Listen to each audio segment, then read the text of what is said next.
All right, you guys. So for new moon, here's what I did. I cleared off the piano and I gave it a good wipe down with the Dunlop 65 first of all to treat it. And then I made my own little witchy brew tea with like chamomile and cinnamon stick and all kinds of, rosemary, sage and all kinds of stuff. And I polished it clockwise with intention, and then I went counterclockwise to banish negative energies and repel evil eyes and all that kind of stuff. And then again, clockwise to put in more love and abundance of good flow and life and healing, now that she's at 432 hertz. And this is what I did on the new moon. It's going to become my new moon ritual all the time to just clear the piano off, do that, and then reestablish the grids and refresh the altar and how I operate now. So this grid over here, I used these on this water yesterday and charged it in the new moon with my intentions in my little intention wish thing there. And then on the full moon, I will drink this water and I can release that. And then I'll burn and release that on the full moon. And then I'll be ready to do another cleansing and do it again on new moon. And I expedited because those of you who've been with me and you've been watching me go through this process, I had everything. This piano was every inch was just covered. I put as many of my rocks and totems and altar pieces and totems and tools and everything on here because all this time, everything has been being fed the program at a 440 hertz. And now this piano has truly been resonating for a week. It was like very divine how everything just lined up weather wise. This never happens in June. Normally, like after May, tuning season's over. But I've been able to tune it. I've been watching the hygrometer all the time here, and like they gave me an opportunity and they gave me a sign. We went to that divine time class with Sina about frequencies, and it was basically a bunch of information that I already know. Like, cause we go to these classes and it's like I feel like I should be a teacher because like I'm like I already know this stuff and I know even like more in depth for certain stuff, but there are other things that I don't know about, and I like going to those classes so I can learn stuff that I don't know about. But I also like going to classes about stuff that I do know about because it helps to hear it from somebody else's lens. Because even though you're hearing information that you already know, you hear it through somebody else's lens with different insights, and then you start to have a little more aha moments. And I had those, and she's a psychic medium, and she let everybody have like one question at the end of the session that she would like tap into spirit. And I asked Sina about my grand piano and all of a sudden, like, she started like channeling things, and then she looked at me and she was that one note, and that's all she had to say. And then she started like working with everybody else in the group, and you just watch her in action, and you see, and you start like getting all these, you start seeing things. And so I was like, I have to tune her down. And I was watching the weather, and I was like, I'm just gonna do it little by little. If I have to wait until the next tuning season to get it down, at least she'll be at like 438 or 4, whatever. But everything worked out divinely. And then on our anniversary, June 17th, my wife and I, for that weekend, we went around and we got more rocks, we got more crystals, and more just stuff, like treating ourselves. And I add those to the thing. And then she looked at the weather and she goes, on our anniversary, that was June 17th, she goes, my piano had acclimated to 434. And I was just waiting, and I was just like, we're having all this like weird weather. I just wait until the weather is right for me to do a full on tune. Things have to be stable. And things got stable on the 17th, and I had like a window of opportunity because the next day was going to be the same way, which would be good for tuning, chasing growlies. And then we had the heat wave. And then temperatures came down again. And then I had an opportunity to chase growlies. And I went live chasing growlies on the 25th. But she's been resonating at 432 since the 17th. And now everything has been reprogrammed for 7 days come the new moon. It was like just divine intervention. And that's exactly why they pushed me to do this. And so now I took everything off and I just put up a crystal grid and 8 decks. The fairies told me just 8. I was like, okay, 8 decks. That's all I need. So I have 8 decks at the piano for flowing and doing my own work and divination. Then my other decks are going to be used for communicating facing east at this table, um, let me show you. At this table, I would like to make this my working space. I'm going to clear this off, but I need to find homes for all of this stuff. And then this is going to become the charging table. I'm going to clear all this stuff off, and I'm going to put like selenite and copper conduits so I can push this table up to the piano. And I have a seashell that I can point and direct the sound, to this wooden table that I've had since I left. Like this table has been with me for decades. This is kind of like my secret operations table, but I want to make this my cleansing table where I can have my selenite plates, different things, singing bowls, and put it up against the piano, and I can charge things there. And I know I have all these books to like close off the microphone, but I could actually take all those books down, and I want to bring them to work because now we inherited the biology or the pathology lab biology. And I'll be like, hey guys, here's all those books that I took from the lab that shut down. And then I can just find other things to isolate that shotgun microphone without stacking books. That's how I actually record my piano, is this shotgun microphone that's right there at the soundboard, and I have it kind of closed off with these books. But I want to clear this space because I always have all my moon waters. I have moon waters, like here's the lunar eclipse water. Like all this water has been on these hardwood floors underneath the piano, absorbing all that energy. And some of them I'm starting to put like crystals, and like I need to collect more quartzes and selenites and amethysts so that way I can, radiate them. And I'm collecting copper. Thanks to our Divine Time class, we met a guy named Larry, and he makes these himself. So he made that copper pyramid, and he made these copper rings. One of them's a bracelet, and then this one you wear it on your head, or I use it as a conduit for things, and channel things that way. And then I can wear them and do whatever I need to do with them. It's part of my tools that I charge at the piano. And all these rocks we've curated piece by piece by piece, one by one, over the years. And this last year I've kind of like went balls to the wall and started buying a lot of more pieces, because normally I just buy tumbled stones, little things, like these little selenites, little, like palm stone kind of thing. But because I don't have to buy anything for my studio anymore. Before, I would spend my Patreon money on getting a microphone, a cord, an input, like little things to add up to the studio. And when I launched on Patreon in 2020, I didn't even have my computer, and I didn't have nearly as many rocks, nearly as many anything. I just had my small little collection. And when I quit smoking and when I quit drinking, suddenly I had money. And instead of buying cigarettes and alcohol, and instead of, my wife and I, we're kind of homebodies and we don't really go out much. So it's like, compared to the average person, like we almost never eat out. We don't go out to movies. We only spend money on our food, our necessities, and our passions, the things that make us happy. And we entertain ourselves by doing our passions. So I haven't even played video games in a long time, and I have a lot of video games, and I'm not going to play them anymore. And I'm starting to think it's time for me to sell them and replace them with more rocks and crystals and the things that are aligned with what my dream is and what I'm doing here.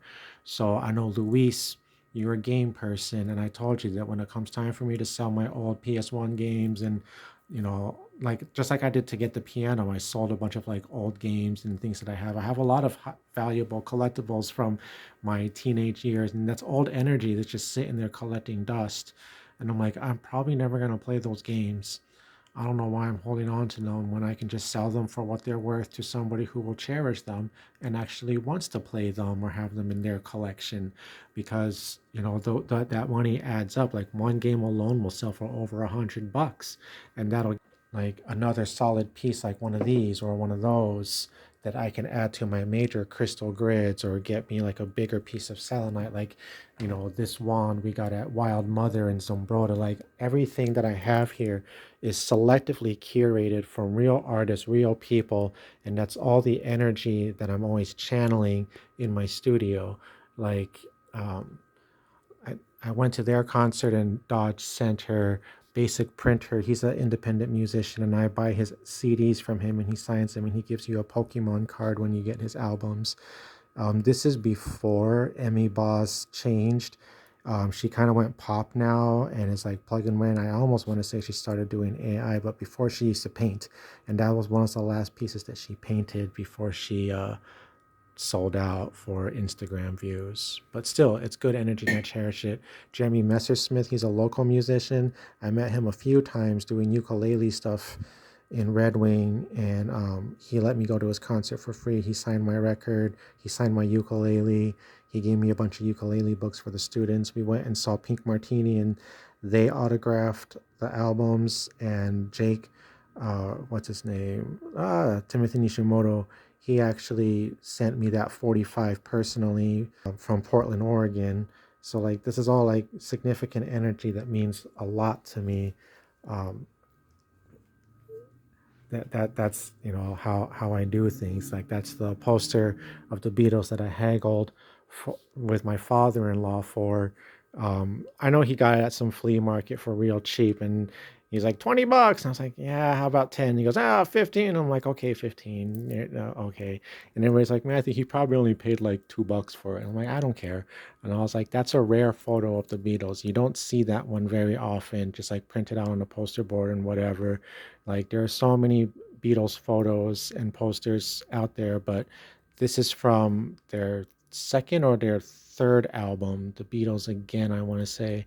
But this photo in particular, photographer captured somebody there. There was a spirit that he had to put in the frame. And this was a moment in time for when the Beatles, like, everything changed for them. And you can see that that was their growing up point. They've seen stuff and they started, that's where it began.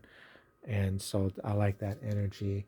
My mom got me this Prince canvas print when she visited me at the Mall of America. So I have that here and I harness energy, and I always think about my mom. This goat we got at the where we met Robyn, the Ginny's Drive-In. There's a lady who does little like wooden carved out things, and I have a second goat at the other window. Um, I got my dog hairs like Toru and Kiba and Chi Chi hair, and my bamboo. Like all this stuff has meaning. Everything here is personally curated. I've got my herbs from Robyn here. I've been doing this butterfly tea that she gave me, and she also gave me some hyssop. I sprinkled a little bit of that into my tea for my bath water, and oh my gosh, like she, I, this dill comes from my friend Allison. She lives like at the next town over, but she did an internship where I work in the lab. She's a science teacher, and she was like getting her master's or whatever. And she has a hydroponic garden and a small farm, and she gives me duck eggs, and we save all the duck egg shells, and we give duck eggs away to whoever wants it. She gives me all kinds of herbs, and I dry them. Let me show you over here in the kitchen. So like she has a nice sage in her hydroponic garden. She gives me like lemon balm, and here's more of the sage she gives me. We get flowers at the Hy-Vee market, and they're always on sale on the weekend. They always throw in a rose because usually there's like a couple of roses that don't sell, so they throw them in like little bouquets for like $4, and I get them just so I can have all these flower petals and stuff to use and draw from. And that's like real energy that you draw from. Like here's the last one that we got. It's already starting to droop and naturally just like dry itself out. This is really like strong Persephone energy. And this is more drinking waters. Like I always save all the glass bottles. This is from across the street in Casey's. They have cold pressed juice, like 2 for $5. So you use these to, pour reverse osmosis water from our filter system. And so any kind of, I just look for glass jars. I buy everything glass so that way I can fill it with reverse osmosis water for drinking and making moon waters and using these to make my teas and bath waters and all kinds of stuff. And then Brandon gave me this when they shut down Rita's lab when she retired, and it was on the shelf, and I used it to collect rainwater. So this collected rainwater from yesterday and charged with all of these in the new moon energy yesterday. I have to label those and remember that they're new moon water in Cancer. Jupiter, oh gosh, I have the whole thing. Athena, you sent me, and I saved everything into a notebook. And I'm still like, because today we're still, it's the post new moon, and we're still in that waxing crescent, fresh energy, 1%. This is day 3 of the Hecate threshold. So if you come this way, now we're in the piano side of the room in the studio. So there's the sanctuary on the back side. And here's what I'm talking about, where I can lay out crystal grids while I play piano. And those selenite towers are for charging my bracelets at the piano and using for channeling. I got this recently from an artist. Her name is Kat Von Hack. And then I got this frame used. It's a 1970s frame. It actually has glass, like a lot of, it's really nice. And oh my gosh, you guys, like this is the energy I'm working with. There's a guy called Jake the Bear, and he sells things in Minnesota. So he gets his stones from like Divine Time and Awakening stores, and then he makes these things. And each one of these has, this is called the True Purpose Manifester, and this is the Cosmic Knowledge Seeker, and they all have properties. I have it somewhere.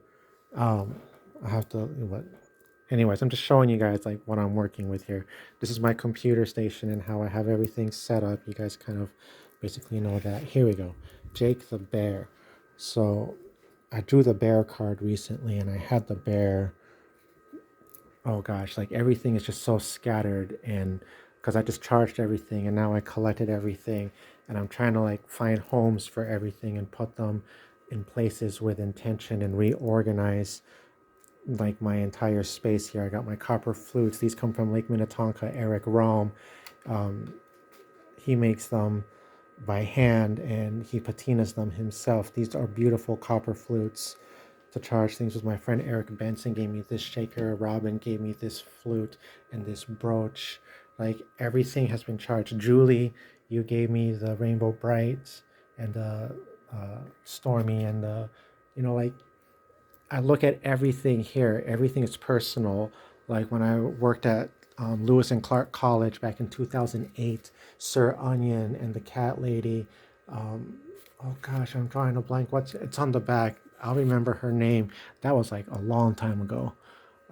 Our former friend Casey, her family, they made those paintings and gave them to me. So it has good energy of love. Our neighbor Lori gave me this. I know it's like a, everybody and their mother has this tree, but we got this from Lori, our neighbor, and she's the one who gave me the Reiki healing to help me awaken. My wife drew my Lhasa Apso for me, and her mom, my mother-in-law, she made those masks when she did like the Red Cross Gala, where me and Clayton, we also made music together for the Red Cross. And I need to clear this table out. My cajon that I got during our wooden anniversary, like so much stuff to just like reorganize and repurpose. And this moon season, my goal is I've let my space go awry.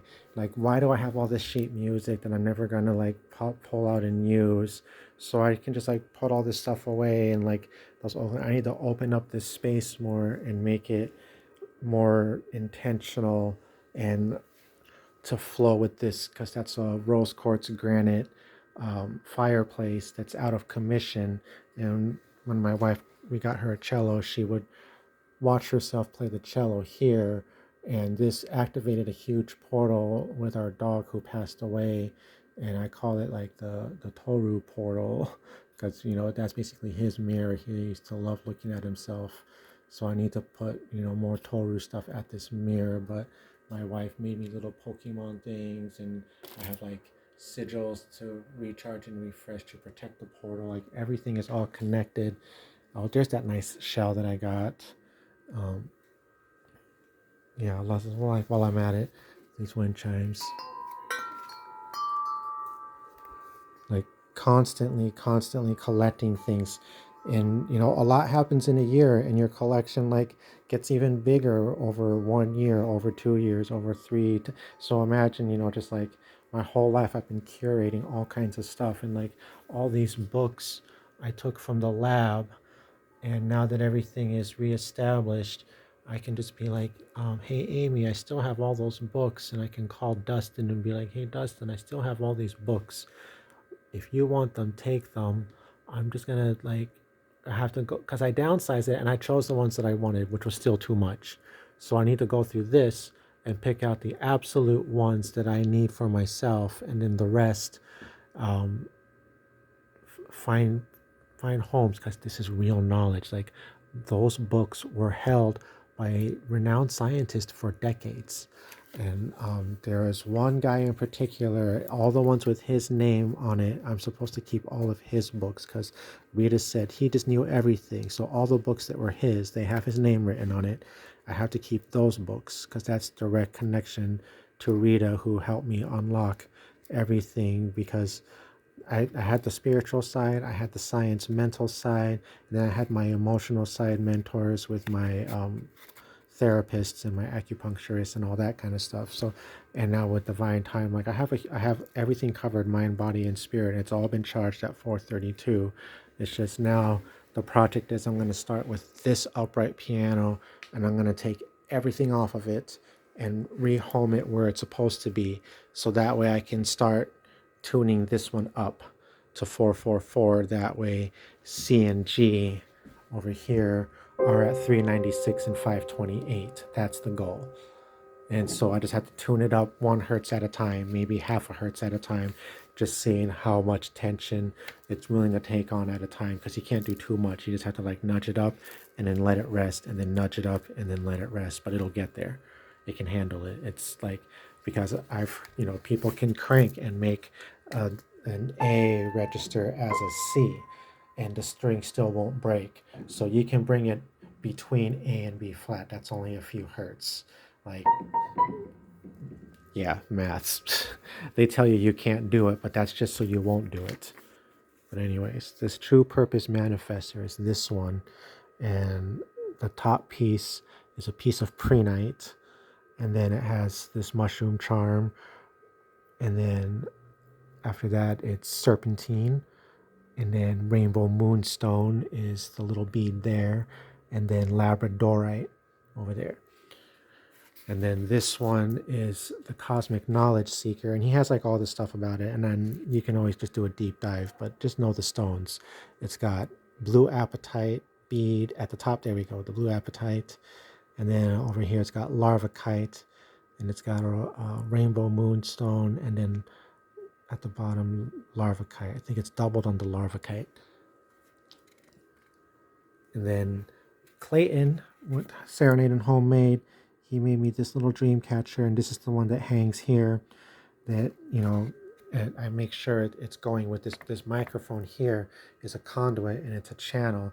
And even though I don't use those, these for most of my piano recordings, it still goes through and feeds the system and goes into the actual waveform file, and so all that energy gets captured. And that's why this is a huge conduit. And I got the koi fish to represent that stream, going up against, the man, and doing my own thing and flying off like a dragon. And then here's that wooden cow from the Jenny's Drive-In, and then these shakers that we got in Red Wing at the Diversity Festival from a Peruvian seller. Like, everything here serves purpose, serves reason. And if any of you ever want to show any kind of gratitude, the one thing that I would really appreciate is just rippling. We have to ripple, because ever since this grand piano came here over these hardwood floors, this house, we have pictures of how it looked when we first moved in versus to post us and what we do. And now the milkweed forest started coming up around the piano room here. It started here around this area, and there's a lot of just wild growth like thyme, and then so we decided to add our little garden there and plant strawberries, and we just let things go. Kale just keeps coming back, and we just let things go wild. But now the milkweed forest has rippled out to across the driveway now. Let's come this way.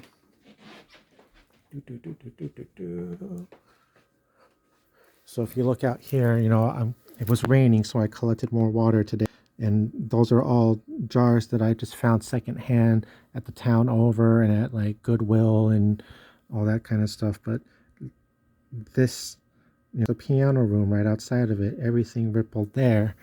But now across where the garden is, you can see, it's kind of hard to see, but here, let's go around the other way. You can see now it's hopped over and it took over that corner across from the garage. So my wife planted the garden around it, and we just said, all right, that's the milkweed garden. And we're just going to continue to let it be until it gives us a milkweed wall. And the neighbors can't do anything about that because that's a native thing that we need for the butterflies. And we have so many monarch butterflies here. And we're going to say our house is protected. It really is divinely protected. The piano has done its work. And when I went to the river last time during all the portals, I always put my hand in the river and talk to the river, whisper to a rock and throw it in the river, hang out with the river fae and tell them everything, because the rivers connect you to everything.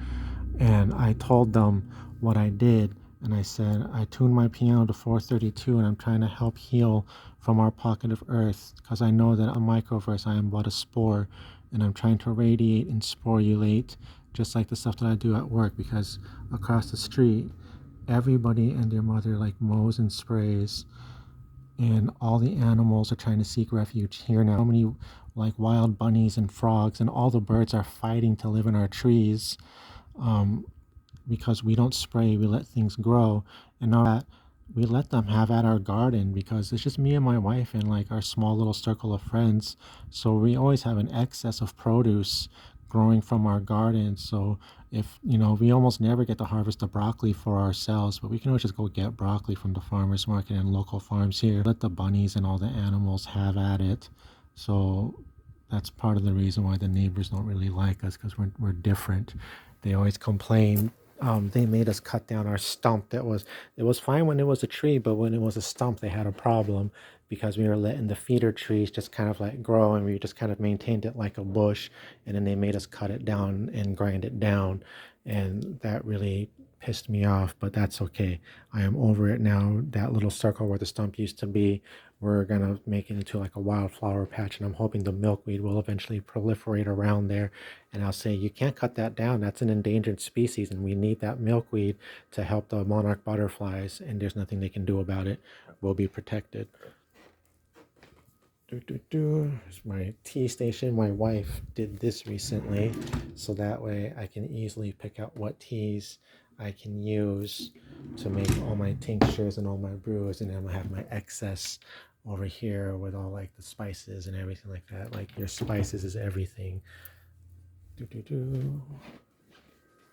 So yeah, thank you guys for your support, and thank you for always being there with me throughout this entire process. It's like, I look at like every time I come to the end of the month, I always reflect on where I started, even like 10 years ago, 15 years ago. Hopes and dreams change, but there was always like this magical calling since I was a child, of what I want to do with my piano, and I'm finally doing it now that she's tuned to 432 hertz tuning. My story, you all know it. It's on my Patreon page. But before we go, I want to show you the secret here. When I started doing daily piano, it started with this concept of, what if the piano was at 432 hertz? So I recorded droning tones with my keyboard and pitched it down to harmonize at 432. But then I played along with the original pitch at 440 on my grand piano, and then I down pitched that to match those droning tones. And that's that chakra album that's on my website that's for free for anybody to have at it. That was my very first attempt at it. But the idea is to have those droning chakra tones. And they're always like floating in there up and down with each other. But like the one that you're focusing on is always going. So if you go to the piano, this is the secret code to the universe and your body and how I do what I do, because I always favor the G major and then the CF combination. And then all those, they include your A and your G. They include these notes.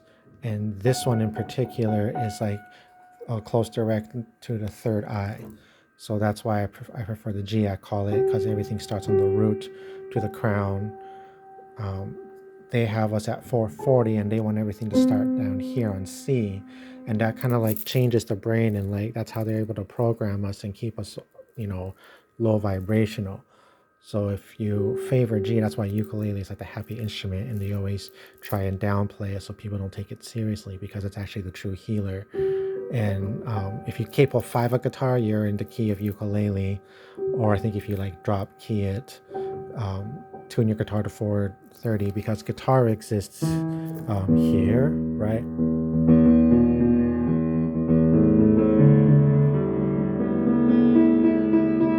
That's guitar. So guitar is low root. It's very low root, just like cello is like, cello is here.